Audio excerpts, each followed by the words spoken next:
thank you so much for joining us. Today, as I said earlier, this is a special additional seminar that we're putting on as part of the EACI GARS monthly schedule. Partially, it's special and put on because both of our speakers this afternoon from the east coast of the United States, and of course our normal time schedule would be somewhat punishing for them, and it seemed cruel to ask them to get up at beyond the crack of dawn and to come and speak intelligently. It's hard enough for me, and it's 2 o'clock in the afternoon here. But today is a conversation. For those of you that were at the EAC conference in Luxembourg last year, this is a conversation about that new economic theory that we sort of started to develop called carrotism. And the question is, are you a carrot person or a stick person? And we're going to look at the interface of carrots and sticks in the context of SAF, sustainable aviation fuels. And we are in this interesting place where in the United States, there has been a thing announced by the president as part of the Inflation Reduction Act, the unfortunately named IRA Act. But as part of that process, there is a thing called the SAF Grand Challenge. And it's a challenge that has been set up by the US government to make something in the order of 35 billion gallons of SAF by 2050.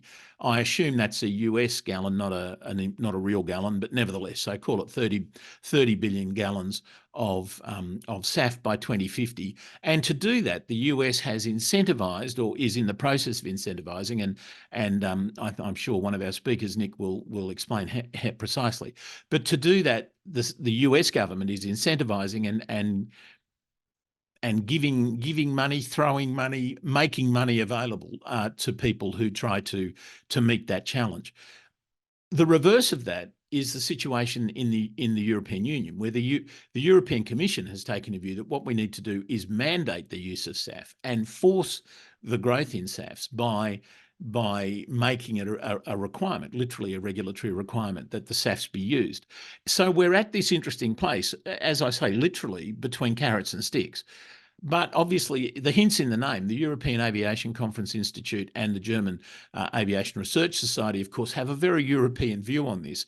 So it seemed completely appropriate that we ask some of our US colleagues if they'd be so kind as to help explain to us what's going on in the US SAF Grand Challenge. So I'm delighted, absolutely delighted to say that we have two speakers who are really in a place to help us understand this. The first is Nikita Pavlenko, who works with the ICCT, the International Something or Other for Clean Transport, and he's an aviation specialist there. And interestingly, they put out a white paper looking at the SAF Grand Challenge and trying to work out whether or not it was appropriate and whether or not it would work and whether it actually will hit the targets that it's supposed to be hitting. And then also Steve Holland from the University of North Carolina, who has done a number of things and was deeply involved in an early on carrot stick interface discussion, which was the Californian move to encourage lower emissions for motor cars. So let me start, if I may, perhaps having bigged you up like that, Nick. Can you just very quickly explain, or what did I get wrong about the SAF Grand Challenge? I think you got a lot right. The SAF well, that's Grand it. Thanks, Challenge ladies and in the gentlemen. US, yeah, the SAF Grand Challenge in the US is interesting because it's really a voluntary target. It's a system of policies and proposals and funding to get the airlines to commit to about 3 billion gallons of SAFs in 2030 and about 30 or so billion gallons in 2050. But there's no binding measure to make it happen. So the US government is going to fund research and development.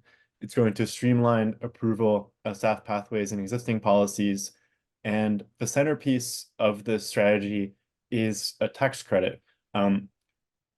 Based on the IRA, it's going to be providing anywhere from about $1.25 to $1.75 per gallon of SAF through the end of this year, with SAF being defined as something that gets at least 50% greenhouse gas savings versus fossil jet fuel, with the 175 incentive reserved for something that reaches 100% greenhouse gas savings.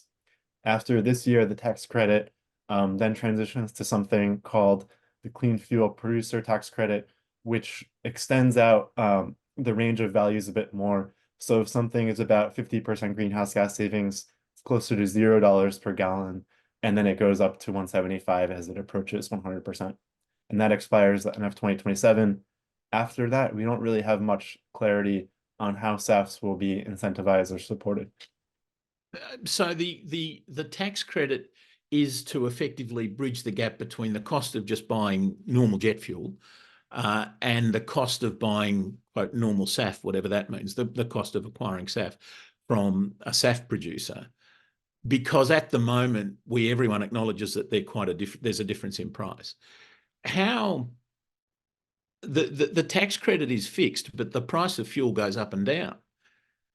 So to what extent is the tax credit amount, what's the word I want here, accurate, helpful? To what extent is it really addressing the problem? Great question. I think a lot of people tend to view this a little bit narrowly, as this SAF tax credit is what's going to get SAF produced from the ground up. And actually, it's really more of a component of a bundle of different incentives. In particular, aviation fuels in the US can tap into existing incentives in the road sector via something that's known as an opt-in clause. So for example, in I'm our sorry, what federal, clause? an opt-in provision. So for example, our federal renewable fuel standard obligates blending of alternative fuels in the road sector, nothing for aviation. But if an aviation producer wants to opt into the policy, they can get the value of the credit there. And so you can stack up the values of these credits and get a rather sizable incentive for alternative fuel. I think where the SAF tax credit is very helpful is to make it more attractive to produce SAF out of a given feedstock than to produce renewable diesel. So for example, it's very cost effective right now in our existing set of fuels policies, particularly combining the federal renewable fuel standard credits with the values provided by West Coast low carbon fuel standards to produce renewable diesel. It's much more cost effective than jet fuel. But if you add on extra little incentive from the SAF tax credit, you can shift some of that renewable diesel production to produce SAF instead, because there's more value there. Sorry, what's the difference between SAFs and renewable diesel? For the SAF technologies we have right now, they're very similar processes. Often, SAF is a co-product of renewable diesel. The primary SAF pathway that's already commercialized today is hydroprocessed esters and fatty acids, HEFA fuels, which are very similar conversion technology that's already being used for producing renewable diesel. And you can get a SAF and a renewable diesel out of the same facility. You can optimize the facility to produce more SAF and produce less renewable diesel, depending on the policy incentives. Now, there are other SAF technologies which can produce a greater share of SAF, for example, alcohol to jet. And then there's others like gasification, which produce a mix of hydrocarbons, so naphtha, diesel, jet. Right. So, Stephen, turning to you for a moment, given that you were one of the architects of the West Coast scheme of which Nick just spoke, what's your view on all of this, and what did we learn from California's experience? Yeah, well, I would say I was more a critic than an architect of the California low carbon fuel standard. But yeah, so and as Nick pointed out, part of those policies are still in existence and playing into this incentive to produce renewable biofuels, which can be used as SAFs. Just a bit of background on what that actually was. The California Low Carbon Fuel Standard came about in the early 2000s, and it was a way of incentivizing um, low carbon fuels. And at that point, we didn't know what the answer was going to be for transportation fuels. So it was a very kind of open policy. It had a lot of different pathways. And what it did was it combined carrots and sticks in an interesting way, in that if the fuel you were producing was above a certain threshold, then you got kind of the stick. You had to pay. You had to purchase LCFS credits, and then those LCF credits went to producers who were producing fuels that were cleaner than that standard. So there was no the specific target. There was not a volumetric target. It was rather a target on the percentage. So that had some advantages. So at one level, if I may to interrupt for a moment, at one level it's quite European in that sense, isn't it? I mean, it was a mandate, and if you had to have a certain percentage, and if you didn't, there was, well, in the European system, there's not even a penalty. It's just simply a mandate. But yeah. Yeah, it was similar. The kind of advantage is another advantage was that the money was not flowing through the government. It was not coming from the treasury. The money for the subsidies was coming from the dirtier producers.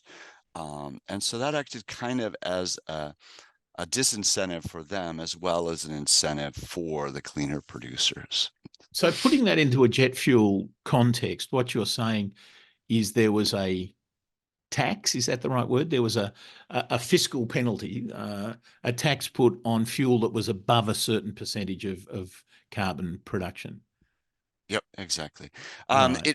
It wasn't explicitly a tax because it didn't flow to the treasury. It went to, it was passed, you had to purchase credits, and you purchased credits from those who were selling them, and those were people who had exceeded the standard. And so it was effectively, it was billed as a market mechanism, although part of our critique of the low carbon fuel standard was that it's not a true market mechanism, in that it doesn't correct the externalities through the pricing mechanism. But in reality, it's kind of turned out to be not a bad mechanism, in that, and among other things, it allowed a lot of flexibility for different pathways, for biofuels, for hydrogen, for the potential for hydrogen to vehicles, and also for electric, right? So it's also provided a lot of subsidies. Indeed, but ultimately not just in California, but certainly maybe starting in California. It's the electric propulsion that's one, isn't it? I mean, it's the electric propulsion that is now the increasingly universal system. So how does this breakthrough technology, this rogue technology, how did that all play with what you were trying to do? Yeah, so they actually got credits from the low carbon fuel standard as well. So did they producing, yeah. So Elon Musk actually did very well by the California low carbon fuel standard. He probably needed a few shekels. Right. Yeah. So it by not being technology specific, by just saying if you beat this standard, then you qualify for the subsidy. If you are worse than the standard, then you have to pay this implicit tax. That allowed for the flexibility of all kinds of different technologies, and particularly, electric, hydrogen, and biofuels. And then we just kind of let the market decide which of those was best. And it looks, as you said, it looks like EVs, it looks like batteries have won the day, and it's not over yet, but I think, at this point they are moving rapidly forward. And so, I mean, that's one of the, but we're deep into the fourth quarter, aren't we, at this stage? In the fourth guy, yeah. I mean, and that's one of the lessons potentially for sustainable aviation fuels too. There are still all these pathways available for aviation as well. There are people trying to develop electric planes, right? Hydrogen is a potential answer as Yeah, well. yeah. So to the extent that we don't, in California, there was, back when we were developing this, we thought advanced biofuels were going to be the answer. And right now it looks like that's the answer for aviation as well. But I think, wise policy will allow scope for other pathways if they Right. should develop. So Nick, is the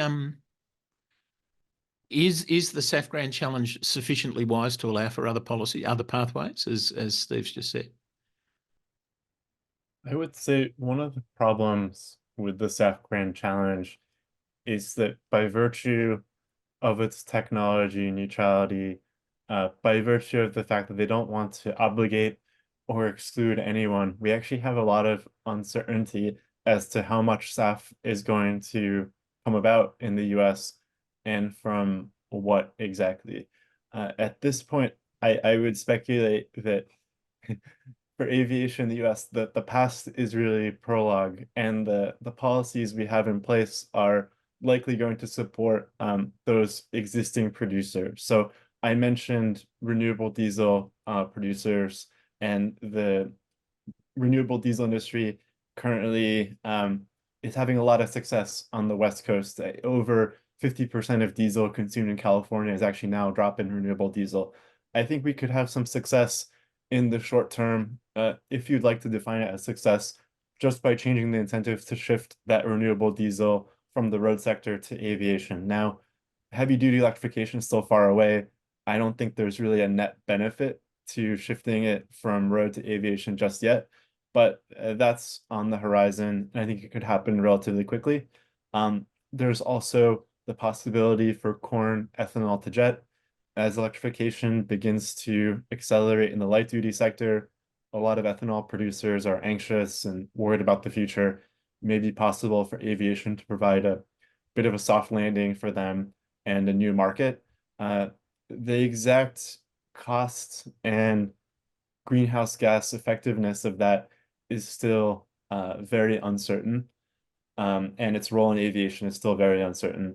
And then we get to advanced biofuels, and I don't think we've seen anything just yet in the US that suggests that we've learned the lessons from our road sector policies, and we're creating policies that provide the certainty and the level of value needed for those more technologically challenging, riskier pathways to break through beyond the types of fuels that are already on the market, already cost competitive with the policies we have in place today. Right. So with your report, your study, your analysis of, can I call it a critique of the SAF Grand Challenge? What were your conclusions? Where did you come out? So there is, in principle, a lot of biomass that can support at least that first 2030 3 billion gallon target in the SAF Grand Challenge. And there is actually sufficient sustainably available biomass that is wastes, residues that can be put into aviation without unintended effects. Longer term, 2050. So sorry, sorry to clarify. Sorry to be so stupid, but the biomass that's available, that's, first of all, that's within the United States or globally? Yes, the US is fortunate to have an abundance of biomass resources. Right. Okay. And then the 3 billion, I thought it was actually closer to 35 billion. Well, 35 is 2050, isn't it? But yeah, yeah, the 3 billion is the 2030 target. The 2030 target, right? And so the expectation is we go from 3 to 35 quite rapidly. Yeah. Well, rapidly over 20 years, but that's a still a fairly serious ramp up. So we have the biomass at least to get to 2030. What else but what about to 2050? Do we have the biomass to get to 2050? Yeah, I say so we, I mean you. there's a few different levels of this analysis. So I'm bullish on the, in theory, having level of biomass available to meet 2030, meet it sustainably with waste and residues. For 2050, there are limits to the amount of sustainably available biomass in the US. There are limits even if you include diversion of biomass from food and feed. To really meet those long-term blending targets, it would require either improved efficiency, some transition to electrification or hydrogen, demand reduction, or e-fuels, all that is electrofuels made from renewable electricity and captured carbon. There just isn't enough biomass to meet those long-term targets. Right. But there's also another element to this analysis too, which there are also some riskier ways of meeting the targets. I alluded to shifting lipids, that is vegetable oils, waste oils, from the existing uses in the road sector to aviation. There's not really a net benefit, but that's a very easy way to get close to the 2030 target in the near term. Right. So there's not a net benefit to the United States, to the environment, but it would allow the aviation industry to meet its own targets. It is a flashy target. It's a success. It's an easy win. Yeah, You've not spent a lot of time in the aviation sector, I see, because we love flashy solutions that only suit ourselves. of course. Yeah. Did I say that bit out loud? Oh, dear. And then there's also other risky options. You can perhaps find a way to get corn ethanol under that 50% threshold, secure its role in aviation, potentially even expand the use of it. There's also the opportunity to just take soy oil away from existing uses in food and feed and divert it to transportation. There's a lot of capacity to crush more soybeans domestically. Instead of shipping the whole soybeans to China, you take out the oil here in the US, ship the meal to China. We're already seeing that start to happen just in response to road sector policies. If we're not careful, it could happen due to aviation policies as well. But I mean, that must have a knock-on effect in China, I can only assume. Absolutely. That's one of the things we're concerned about with the low carbon fuel standards on the West Coast, is that you can see a displacement effect. As the crush capacity comes online, there's a lot of announcements right now in the Midwest for increased crushing of soybeans. And you can see that the whole soy exports are ticking down slightly. The meal exports are going up. Now, China was going to use that oil originally. What are they going to do?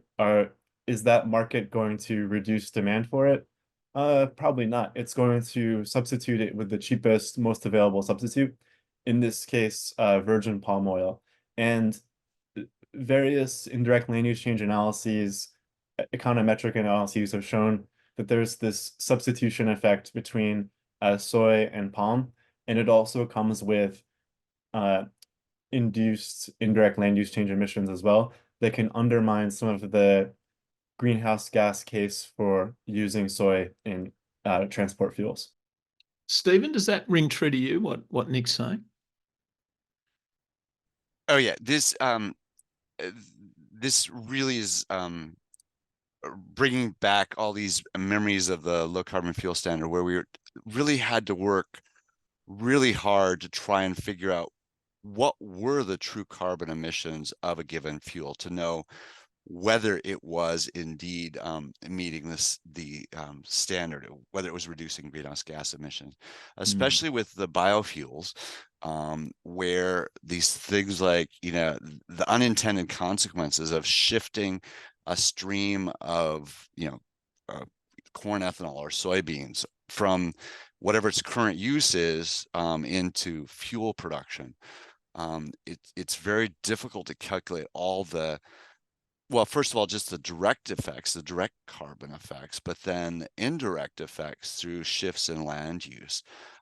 So what Nick just described is, instead of, us running our airlines on, relatively clean soybean oil, what we're actually doing is running it on virgin palm oil, which is going to have very different environmental consequences.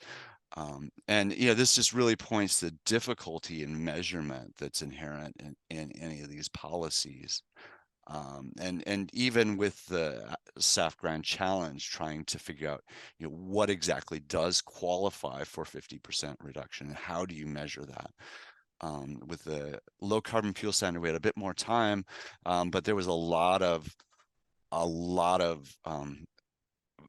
issues, a lot of fighting over what exactly those, how we were going to measure those different pathways, and particularly with the indirect land use effects.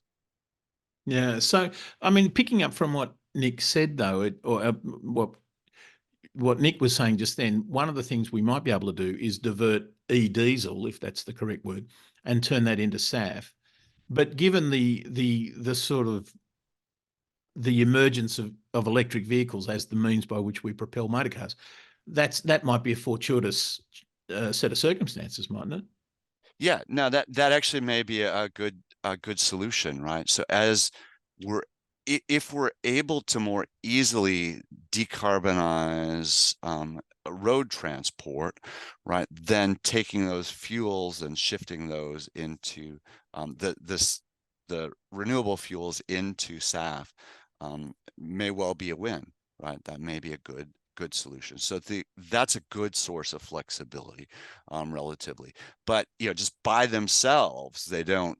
As Nick said, it's kind of, there's no direct benefit. It's only if then that kind of induces the either electrification or of the road sector. Well, indeed. And that brings me to my next question there, which is what, from a policy instrument perspective, from an economic instrument thing, what do you suggest is the way to do that? How do we, if that's what we need to do to divert it, and just acknowledge that e-vehicles are going to be the way forward, or electric vehicles are going to be the way forward, are there policy levers we can pull? Are there taxation / economic levers we can pull? Yeah, I'm not. I don't have a particularly good answer to that. The economist's dream, right, is a kind of a universal carbon tax. So the extent that all sectors are facing exactly the same incentives, namely a perfect carbon price, right? Then they would have incentives to shift those fuels to the highest value use, and we could just let the market incentives decide that. But we're obviously not in that world, and that's Good luck kind of, with that. yeah, no, it's just going to be impossible. So policies need to be mindful of that. Different sectors are facing different incentives, and how those interact, and that can be very complicated. And so, Well, indeed. And obviously, exactly. Aviation, I think it's universally acknowledged that aviation is an exceptionally difficult industry to abate, or aviation emissions are extremely difficult to abate. Should aviation therefore get a free kick in all of this, or some sort of extra incentive? Well, I think, yeah, you're right, that it's probably going to require some both extra incentive and probably a little bit of kick as well. The one issue with just focusing on, and this is an issue with the low carbon fuel standard as well. So when we focus on the fuel used in the cars, that's making the transportation sector cleaner, but it's not recognizing that maybe some of that travel doesn't need to happen. Maybe you can have buses, maybe you can encourage people to live closer so they're not commuting as much, maybe encourage trains and so on. Similarly with aviation, there are alternatives to flying. And so by focusing just on the fuel use, we don't get the incentive right to trade off between taking a flight versus a train, for example. Or, do we need to put more money into trains, or into, alternatives to flying like Zoom, Well, things like indeed. that. So, yeah, so that, but, we really seem to, yeah, we're adopting a multifaceted approach where we're recognizing the fuel has to change. We're going to focus on the fuel, but we need to keep in mind the bigger picture as well. Yeah. So Nick, same question to you. What do you think are the sort of policy levers we should perhaps be looking at? Are there policy levers that we should be looking at to try to acknowledging that aviation is more difficult than motor cars and so forth? Yeah, a lot to unpack with this question. I want to go back a little bit and follow up on something you alluded to earlier, which Sure. is I think that any kind of voluntary measures to reduce aviation emissions likely are not going to work. You can go back and see IATA's SAF blend goals over the years. I believe it started at 10%, then it went down to 5%, and it actually shrinks over time. And we're still at 0.1% SAFs globally. I think we need actual binding policies to provide the market certainty to get these SAFs onto the market and provide certainty of a market for producers. There are good reasons to think that there are structural factors for why SAFs are going to be more expensive than conventional fuels for the conceivable future. And Forever. we have to accept that. And so policies can either subsidize SAFs and help airlines use them as long as they're cost competitive with conventional fuels, or we can mandate a portion of SAFs and have the airlines pass the cost down to travelers. At the end of the day, someone's got to pay for it, right? Well, and indeed, and the airlines will argue on any known measure that anything you do that increases costs, even by a quarter of a cent, will see demand go down. Passengers won't fly, which comes back to Stephen's point, doesn't it, about demand management? I mean, whether we put people on trains or we simply disincentivize them from flying, I mean, it comes to the same thing. Exactly. And I think there even might be some complementarity there. I think though that taking the attitude that aviation is too challenging to decarbonize, or that it is a free rider on climate policy, on climate ambition, is a bit of a regressive outlook. I think that because of the types of people that fly regularly, they tend to be wealthier consumers in wealthier parts of the world. The flip side of the complexity of decarbonizing aviation is that it is also a sector with a greater willingness to pay, a greater ability to absorb the cost of decarbonization, even compared to the road sector. If you look at ICCD's study about frequent flyers, you can see that the majority of people worldwide don't fly very regularly, and many people don't fly at all in a given year. I understood it was only about 10% of the world's population has ever flown.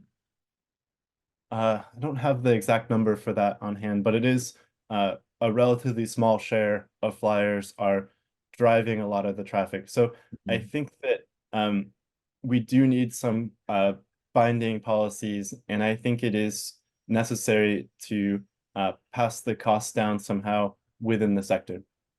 Right.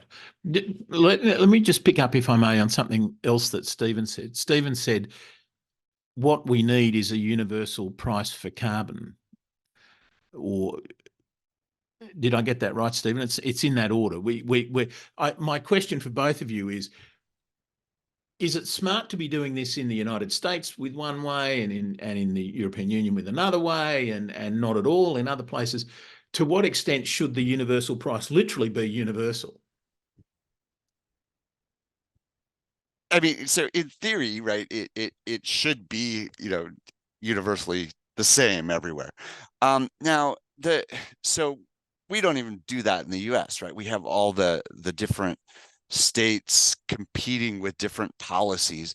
And there is some advantage to that, to having different states trying different things. For example, California has long taken a leadership on environmental issues. We have different cap and trade systems in the electricity sectors in different regions of the country. Yeah, and there's we've learned a lot from mistakes that have been made in different places, and successes that we've seen in different places as well. So I think there is some advantage to experimentation. So doing something different in one region than in the other. The problems start arising when there's opportunities to game the different systems. Sometimes there was concern that all the ethanol would go to California, and it would have you just end up transporting that ethanol a greater distance without any reductions in carbon emissions. So when we're designing these kind of disparate policies, we need to be really mindful of the potential interactions between them. But there is this benefit. And then if ultimately they can be harmonized, so for example, if there are two cap and trades systems, maybe at some point they're allowed to exchange credits if they are viewed as sufficiently similar. Right, right. So it seems extraordinarily difficult to believe that we'll ever get to a place where we have a sort of a universal price for carbon. And then you make the argument, but aviation, it's only 2-3% of total emissions. I mean, should we give it a free pass? Do you want me to say? So Nick, we'll take it first, and then Nick, expect me to yeah. come to you as well. No, I mean, I agree with Nick that there's no reason that this particular sector should get a free pass, even though it is. Now, the way a universal carbon price or a carbon tax would work is that some sectors would respond more completely, and some sectors might choose to just buy themselves out of that, right? And that's actually efficient. We want sectors responding where it's cheaper, and sectors where it's more expensive, we don't want responding as much, and maybe not at all. So I think that's a possibility we should be at least kind of open to. But we don't have a universal carbon price. We don't have that system. So it really makes sense to kind of push on all sectors, at least somewhat, because the answer probably isn't do nothing. It's do something. It's a question of how far. And then, as Nick pointed out, that this is a sector. Air travel is for wealthier people, so it makes sense that we would at least expend some abatement effort in aviation as well. I don't know, Nick, do you want to? Nick, I'm assuming you agree with that. Yes. I did want to add a quick mention of policy success on carbon pricing in aviation I think is worth mentioning. Please. In the EU, a lot of attention has been given to the SAF mandate there. But I also think it's important to also consider the changes to the EU's emissions trading scheme, which is their cap and trade system for the whole economy. And historically, though aviation was included in the EU ETS, it benefited from something called free allowances.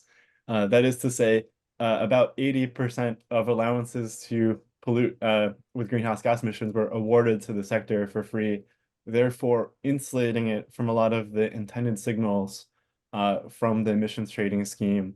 And as part of the recent revisions to the EU's climate policies, free allowances are being phased out. And I think that there is some really important complementarity that we can look at here and how these policies can work and support each other. So now there is going to be greater carbon pricing and the effects of that on aviation, as airlines now have to purchase allowances at auction just like any other industry would. That narrows the price gap between polluting with business as usual and purchasing and blending SAFs. And then there's also another really interesting element that, based on feedback, looking at what worked, what didn't in the road sector, part of the value of those auctioned allowances is actually going to be reinvested into the aviation sector. And long term, that's going to help drive down the cost of SAF, support those first few facilities to get built and reduce the cost of their fuels in those challenging early years, that first decade of the SAF mandate. I mean, that's a really interesting point. Can I just make a couple of points before I get to the interesting point?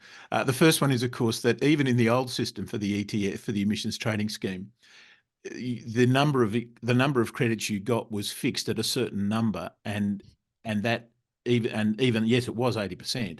But as your airline grew, as your activity grew, the number didn't move, so it became smaller as a relative number.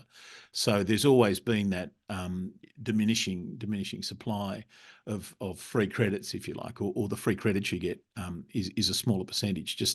And that's now being accelerated, but that was always the case, and that was partially, as you say, to eliminate or to help bridge the gap between the costs. And one of the issues with aviation, of course, and it's true in all industries, but it seems to be very much so the case in aviation, that replacing aeroplanes and replacing systems and what have you, there's not going to be a clean jump from current fossil fueled aeroplanes to hydrogen aeroplanes or whatever, because it's going to, I mean, aircraft are being rolled out of factories today that will fly for 35 years, and it will take, so there's enormous issues in all of that. And now that I've done all that, I'm stuck trying to remember what I thought was the interesting point in all of that stuff, and I apologise for this. Oh yes, the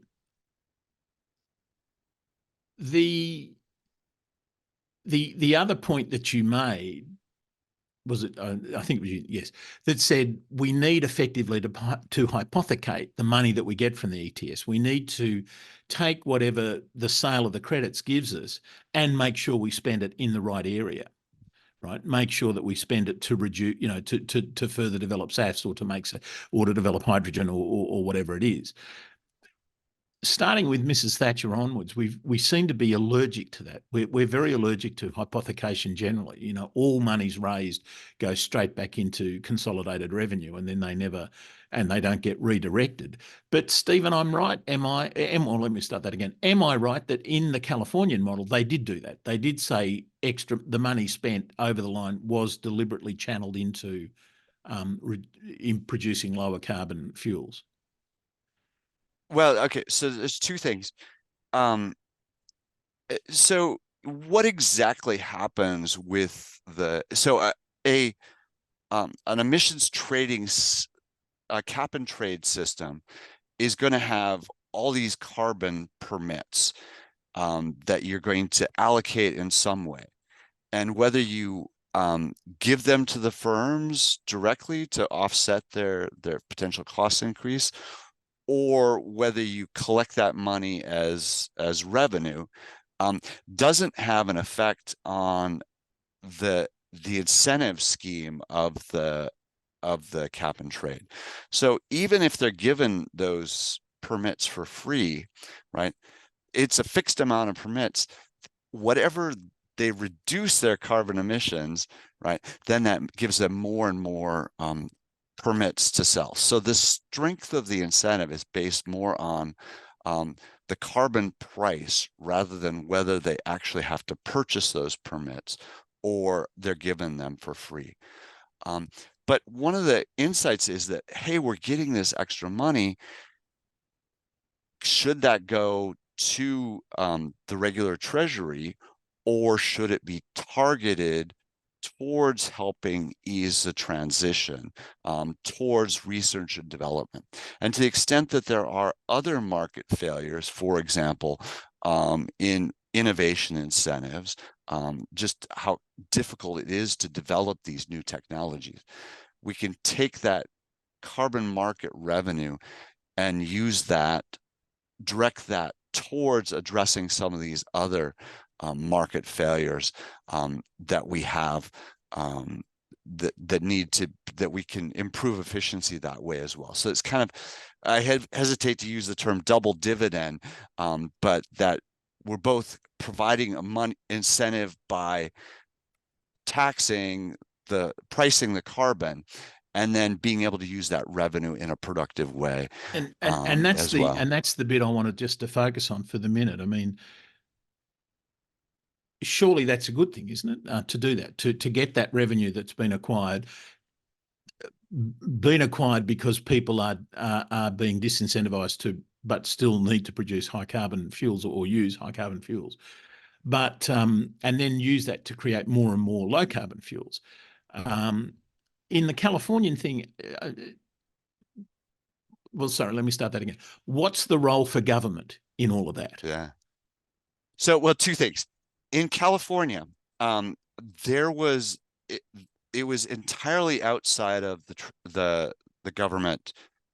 There was no effect on the government treasury from the low carbon fuel standard, because the permits were directly purchased by high carbon producers from low carbon producers, so that there was no threat to the budget or no benefit to the budget. So it was kind of no money that we needed to worry about where it came. So that was a little different. And now what was the rest of your question? I think is there a role for government in all of this? Oh, and then what is the role for government? So in that, I mean, obviously in that case, the role for government was just mandating the system and enforcement, setting up the rules. Obviously when we start thinking about, how do we want to subsidize research, development in different pathways and processes, then there is sometimes a role for picking winners. What are we exactly going to subsidize? And that's where it gets really difficult for the government to make those kind of decisions, because often you get locked in. You don't want to get locked into the wrong technology. Suddenly we were locked into e-diesels when it should have been EVs and all those things. Yeah. And then if you make a bad investment, right, make a decision that turns out to be bad, then you're going to get hammered for that. Where in reality, if it's this spending should be pretty risky and a large percent of it should fail. The whole point is that this is risky investment that the private sector is not taking. So the fact that we observe ex post that some of these investments were bad is probably a good thing, rather than a bad thing. But from a government bureaucrat's perspective, that risk is scary because they're going to hear about it 10 years later. So it's hard to get those incentives right on that end as well. Yeah. Nick, what are your thoughts on all of this? Is there a role for government? And if so, what is the role for government in all this? This is really tough. I worry about the role of government, exactly the reason Stephen did in terms of picking winners and losers.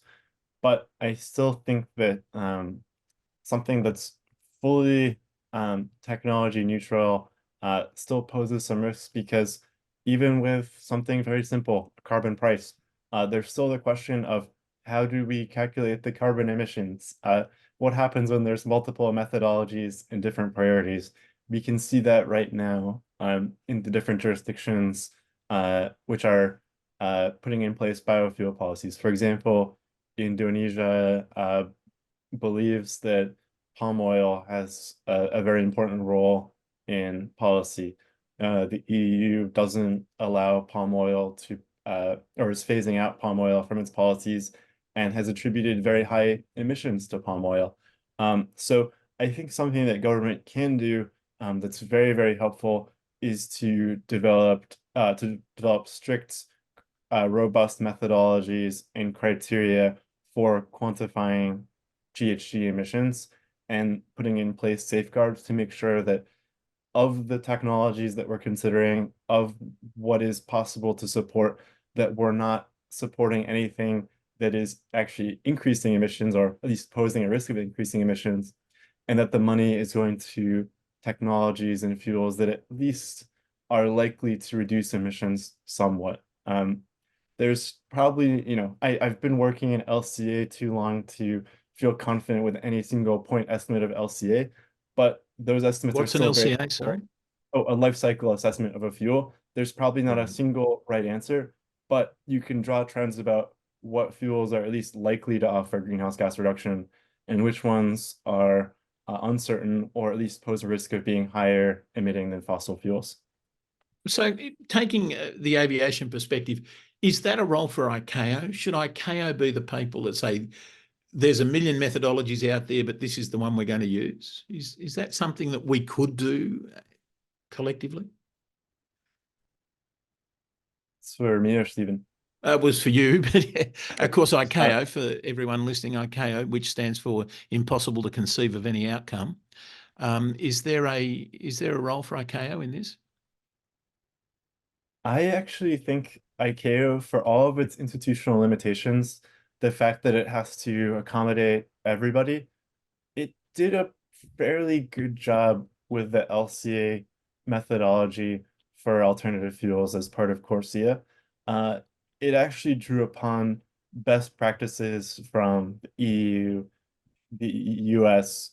It had a very rigorous, detailed methodology for looking at greenhouse gas emissions. However, there were a few compromises. For example, the 10% threshold for a fuel to qualify, i.e., it only has to be 10% better than fossil fuels, really poses a risk that something that just skates in at just 10% better, there's a good chance it could be worse than fossil fuels, taking into account uncertainty. And also, indeed, that rule was pushed by Saudi Arabia, as I understand it, so that we could continue to have fossil fuels included as better fuels. Yeah, and of course, they couldn't go as far as to fully exclude palm oil. It also skates in just at under 10%. But there's a lot that ICAO got right, and I don't want to throw it all away. No. But member states in their implementation can build on it and improve on it to help ensure that it's delivering its intended effects. For example, how about instead of a 10% threshold, what about a 50% threshold? The EU has a 65 to 70% threshold for fuels to qualify. When you have that higher threshold, you're much likelier to ensure that the fuels you're supporting are delivering genuine deep greenhouse gas reductions. Right. Yeah. So, I mean, the obvious question is, if not 10%, what percentage would be a better percentage? You've given your study of, life cycle assessment and so forth. Where is a reasonable but yet rigorous sort of percentage, do you think?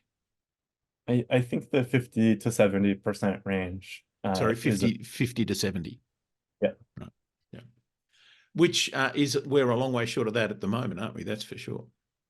Well, a lot of the used cooking oil pathways that are these likely first candidates to be used for SAFs already meet that. I think they get about 70 to 80%, depending on the exact pathway. But for some of the food and feed-based biofuels, they would struggle to meet that threshold. And of course, the waste residues, e-fuels, would qualify fairly easily. Yeah. But again, I come back to it. The trouble is that, yeah, they qualify, but they're producing 0.01 or 0.1% of the total. So it's not finding a fuel that hits your criteria. It's rolling out that fuel so that we can actually use it to have meaningful change globally. Have I missed the point? Isn't that right? You're spot on. With used cooking oil in particular, it's a nice fuel. There's not very much of it. I wouldn't pin our hopes to it. It's just not scalable. You want to find something in the sweet spot that offers a deep greenhouse gas reduction and is scalable. Something like agricultural residues, which are abundant, likely not competing with other sectors for their use. That's the sweet spot of both low emissions and scalable. Right. Okay. We've only got a couple of minutes left, so maybe I'll ask both of you a sort of a wrap-up question. The first, or series of questions. The first one is, are you a carrot person? Are you a carrot guy or a stick guy? And secondly, and I'm sure you're going to tell me you're both, or you think it's a mix. Where is the mix? Where do we find, what do you think is the best policy setting that we in the aviation industry can adopt? Maybe Stephen, I'll start with you, and then Nick. Yeah, of course. So as an economist, it's all about incentives, right? So the price is going So that to makes you a carrot guy, right? No, I was thinking that made me a stick guy. All right. what do you have to pay if you're going to be polluting? Okay, incentivize So on the downside. yeah, it's the incentive on the downside. But it also is an incentive on the upside, as you point out. It's an opportunity to make money by exceeding that. The real, kind of issue is with unpriced externalities, which what we're talking about here, is how do you can you make the incentives appropriate for the industry? Can you get the prices right? And we've seen across so many sectors how difficult that is, and so we're really moving toward a policy of carrots, subsidization, as well as sticks, forcing them to meet mandates. And I think that's what we're going to have in aviation, and I think that's what we're moving toward. Right, Nick, any thoughts on that? Yeah, I think that some combination of carrots and sticks is necessary in the early years. Some of these emerging second generation technologies are incredibly risky and uncertain. Likely just to stick on its own is not necessarily going to help them reach the market. Investment in R&D funding, subsidies are going to be critical in these first early years, particularly when we don't know exactly which feedstocks, which technologies are going to be necessary. And then ideally, in the longer term, once those carrots are necessary, we can transition into a mechanism that's just fully stick.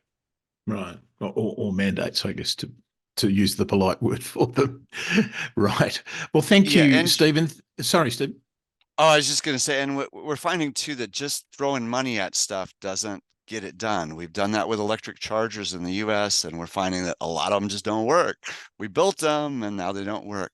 And if we promise this money for SAFs, it doesn't mean that they're actually going to get developed. So there's often more than just throwing money at something. Yeah.